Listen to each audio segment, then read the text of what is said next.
அப்போது இந்த சட்டமுனிநாதரோட பாடல் சித்த வேதத்துக்கும் சித்த வித்தைக்கும் ஒத்து போகாது, எதிரான பாடல்னு இன்னொன்று எப்படி நிரூபிக்கணும் அப்படின்னா, நமக்குள் சுவாசமாய் இருப்பது ஈஸ்வரன்.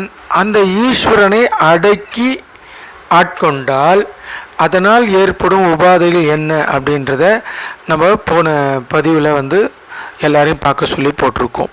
அப்போது ஈஸ்வரனை ஆட்டி வைத்து பார்ப்பதனால் என்ன பிரச்சனை வரும்?